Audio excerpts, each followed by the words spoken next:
In this video, I have brought you the solution of 7 most probable long questions from literature section, grade 12, compulsory English. Hi, I'm Sanjeev and you all are welcome to my channel.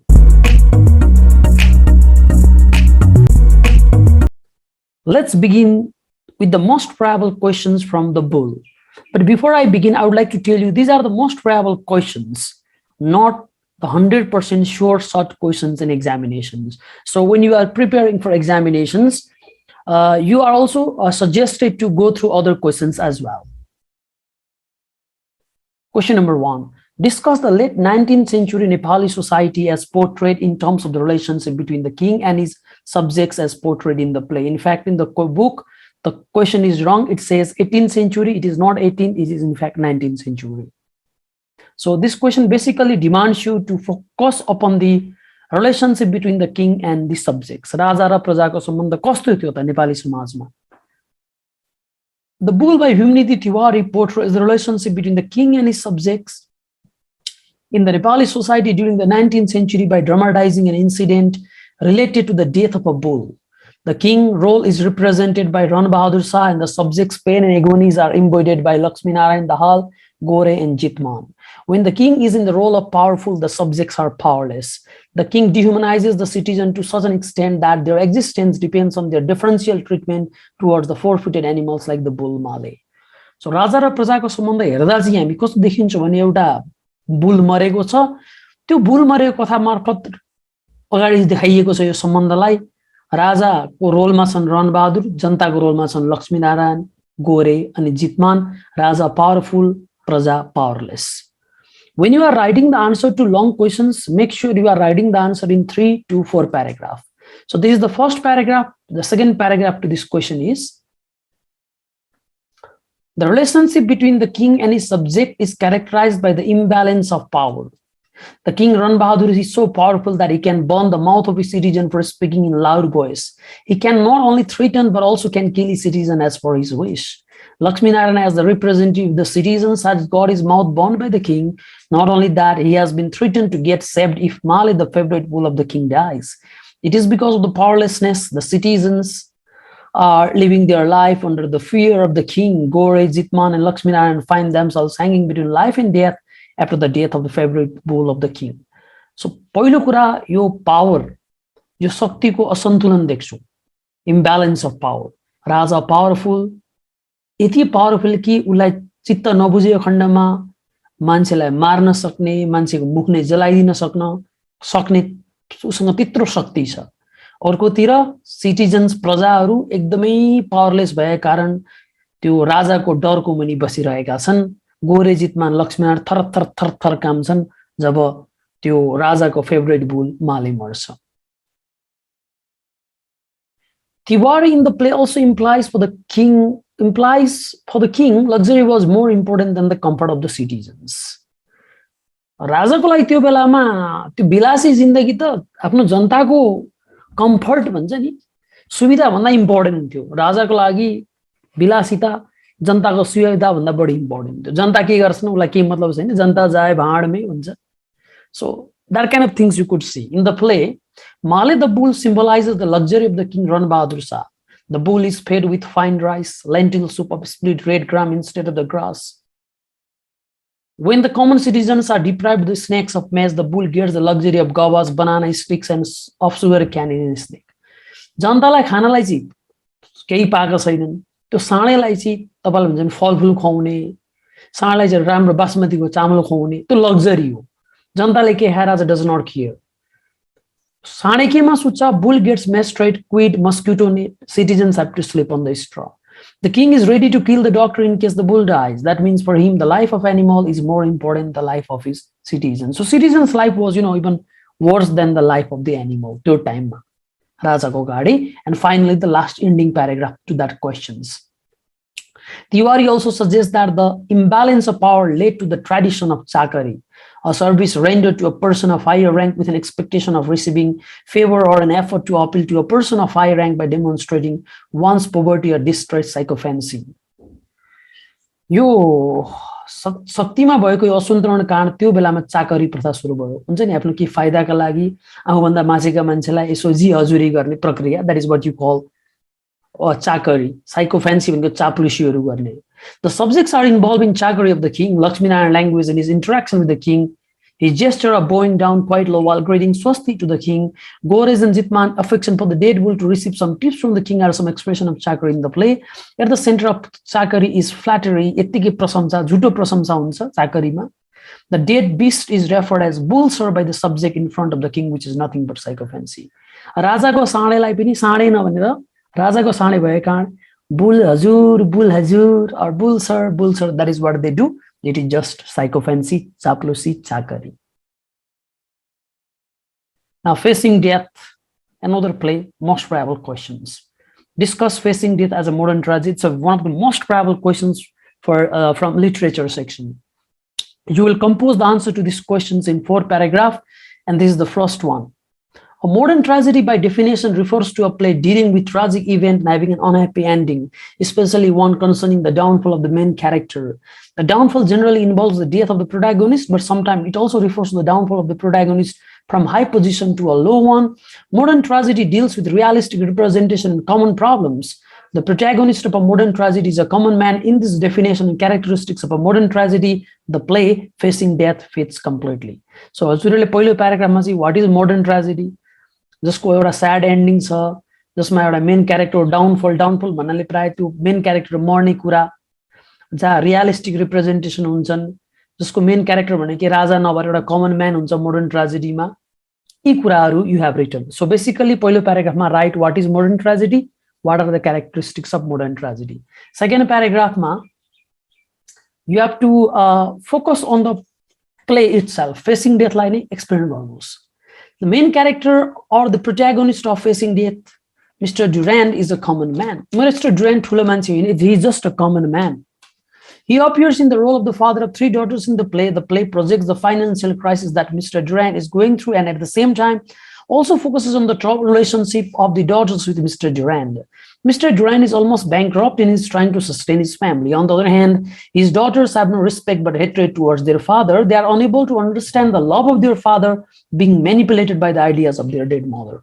So Facing Death, the main character, Mr. Durand, a common man हो आर्थिक संकटबाट गहिर गुज्रिरहेको छ छोरीसँग सम्बन्ध राम्रो छैन छोरीले उसलाई मन पराउँदैनन् किनकि मरेकी आमाले तिमीहरूको बा राम्रो छैन भनेर उ गलत आइडिया हालिदिएको थियो त्यसबाट उनीहरू गाइडेड छ okay this is what you right In old tragedy, the tragedy is the product of hamartia of the character, but in modern tragedy, the tragedy is the product of the socio-economic situation. Mr. Durand has to die not because of a weakness in his character, but because of the economic crisis. There is no way to overcome his financial crisis, and as a result, he commits suicide. In that sense, the modern tragedy is realistic in representation of reality.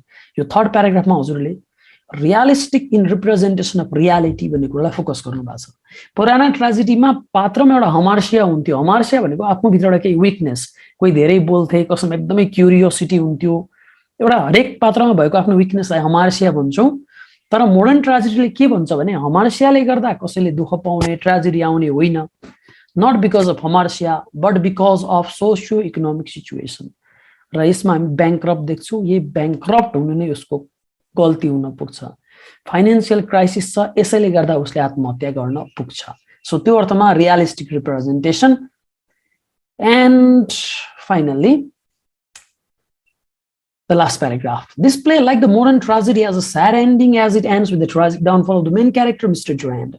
He sets the house on fire and drinks poison to receive the money of fire insurance for the sake of the daughter of his daughters, for the sake of the future of his daughters. The ending of the play, along with the death of Mr. Durand, also reinforces this play as a modern tragedy. So there is sad ending because the main character dies. Durand sets the house on fire. He drinks poison. किनकि उसले fire insurance गरेको छ आफू मरेपछि केही पैसा पाउँदैछ जुन पैसा उसले आफ्नो छोरीहरूको उज्जवल भविष्यको लागि खर्च गर्न सक्नेछ भन्ने विश्वास लिएको छ. Now from humorous play A Matter of Husband, the most probable questions. Sketch the character of famous actress.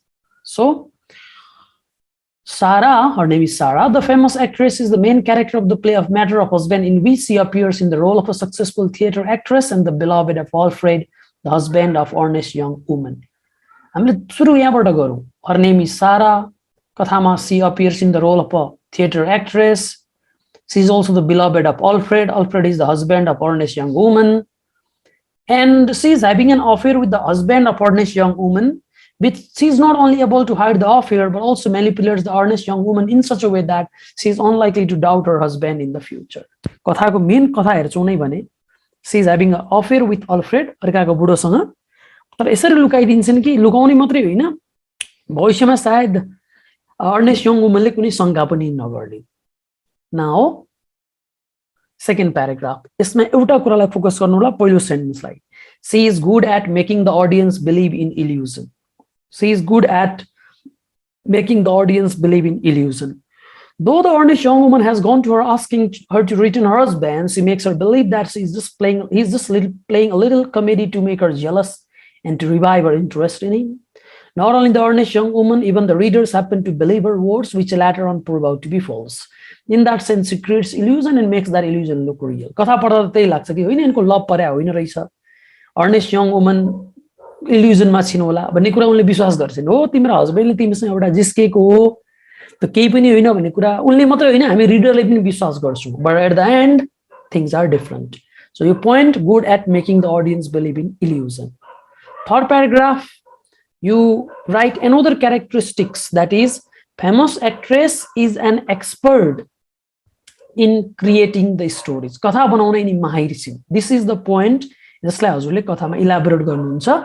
She makes 3 stories in the play. The first one is related to the love letter. She tells the earnest woman that her husband left the love letter intentionally so that she could find and read it. The second story is related to the flower. She tells the earnest young woman that her husband orders the flower by telephone in the morning but cancels the order from his office in the daytime.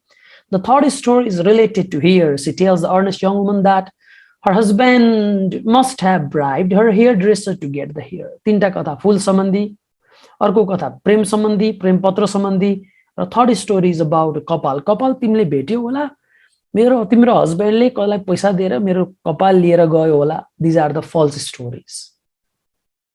And finally, you say this point. The famous actress is very persuasive in her speech. इनलाई बोल्न एकदमै आउँछ. This is exactly what you have to remember. Elaboration. Though the earnest young woman has all the evidences about her husband's affair with the famous actress rejects those evidences one by one with a brilliant use of language. She uses language in such a way that she becomes able to convince the earnest young woman that there is no any such affair between her and her husband is just playing a little comedy to make her feel jealous. It is with the persuasive language she also becomes able to wipe any possibility of doubt from the mind of the earnest young woman. पुरै फकाउँछ त्यस्तो केही पनि होइन भन्ने कुरा जुन अघि पनि हामीले गरिसकेका छौं. Now, marriage as a social institution. Discuss 6 dimensions that define normative marriage in America. First paragraph. A normative marriage by definition refers to a marriage that is based on the norms, values of a society. समाजले स्वीकारेको बिहे नै नर्मेटिभ हो. समाजमा जे सही भन्छ समाजले त्यो बिहेलाई हामी नर्मेटिभ म्यारेज भन्छौं. तपाईले आफ्नो स्टार्ट आन्सरलाई चाहिँ डेफिनेसनबाट सुरु गर्नुहोस्. Then go to the story. The writer Stephen L. Locke in the essay Marriage as a Social Institution not only elaborates the concept of normative marriage but also highlights the 6 dimensions of normative marriage in America. टेक्स्टमा म्यारेजका 6वटा dimension अमेरिकामा कस्तो बिहेलाई चाहिँ स्वीकार गरिन्छ भन्दा किताबको लाइन जस्ताको त्यस्तै. You need to memorize this. Marriages are entered voluntarily by matured. Marriages are entered voluntarily 1, mature 2, heterosexual adult 3, with the expectation that husband will be principal earners 4, both partners will be sexually faithful 5, and the married partners will become parents 6. These are the 6 dimensions of normative marriage in America. यही पोइन्टलाई चाहिँ second third प्याराग्राफमा explain गर्नुहोस्. The first definition of marriage is it is entered voluntarily. Voluntarily भनेको इच्छापूर्वक बिहे गरिन्छ, force गरेर होइन. That means people marry not because of any force but because of their own free will. The second aspect of marriage is related to maturity. It is matured couple who are eligible to marry. बिहे गर्ने भनेको बच्चा बच्चीले होइन, matured मान्छेले हुन्छ. Second aspect.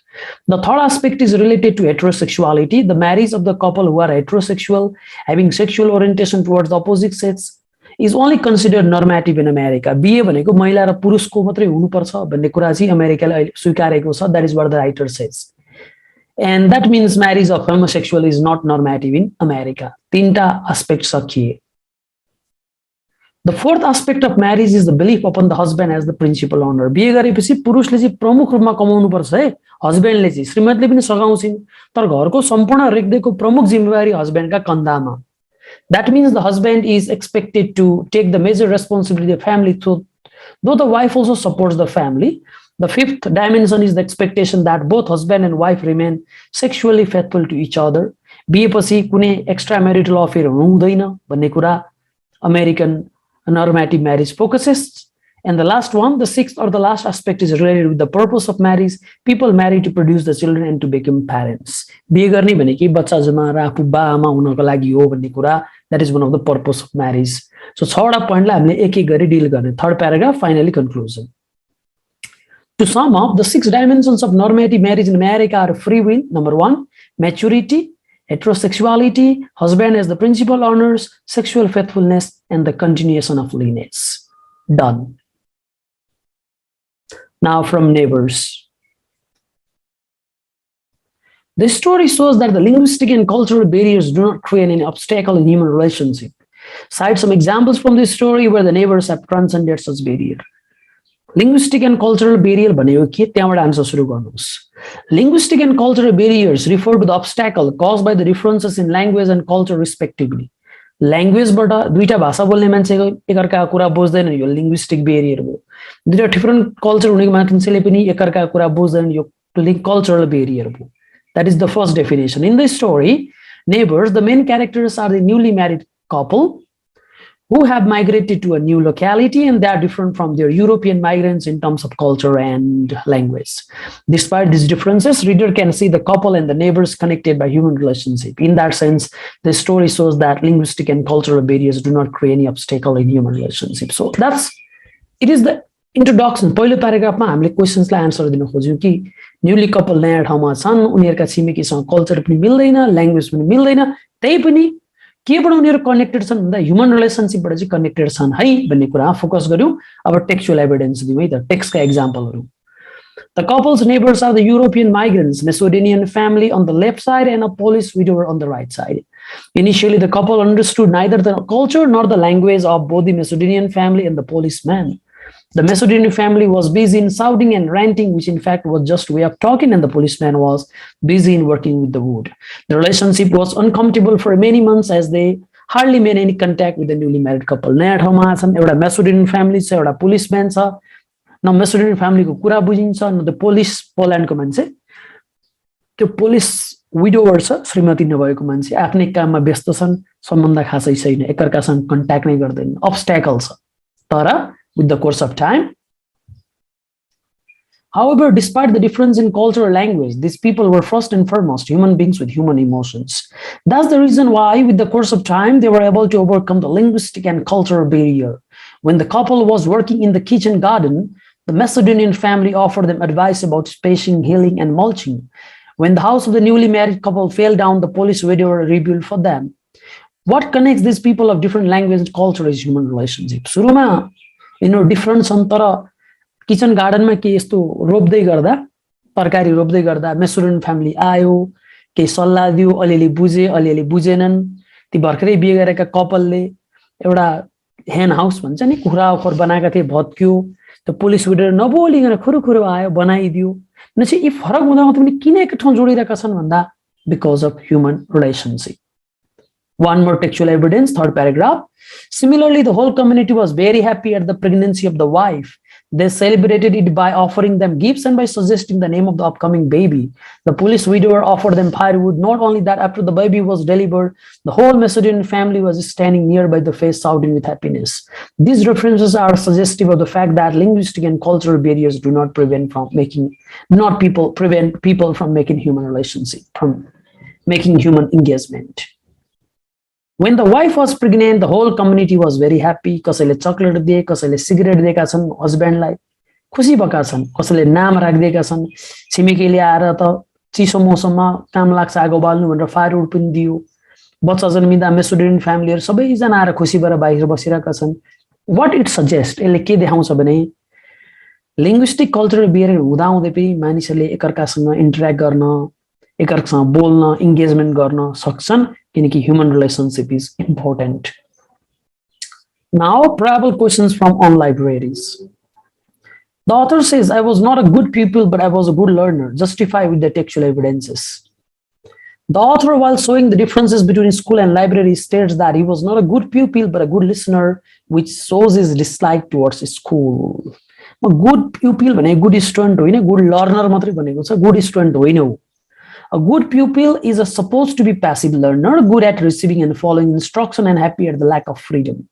However, the writer was an active learner who disliked sitting at the classroom, passively receiving the instruction. Moreover, he loved freedom, which he enjoyed not at school but at the library. Therefore, he could not be called a good student or pupil.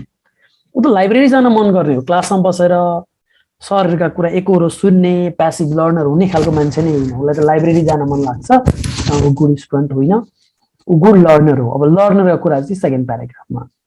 On the other hand, the writer was a good learner because he wanted to learn actively for himself. Active learner is called good learner, right? Okay. He learned what he wanted and in the way which suited him more best.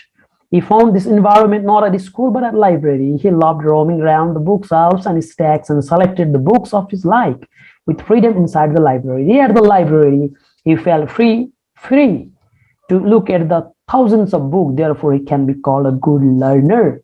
So that's the reason why he's not a good student, but he loved library.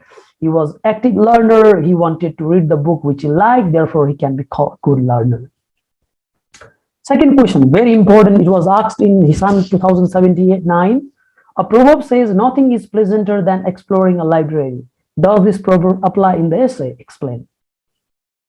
पहिलो कसले भनेको भन्दा nothing is pleasanter than exploring a library. Library गएर लाइब्रेरीका किताबहरू हेर्ने, library बुझ्ने सबैभन्दा रमाइलो अनुभव. त्योभन्दा अरु रमाइलो सुखद अनुभव हुनै सक्दैन भनेर भन्ने मान्छे is Walter Savage Landor. This beautiful quotation, nothing is pleasanter than exploring a library by Walter Savage Landor, implies the significance of a library, attaching the feelings of joy, happiness, and pleasure with the library.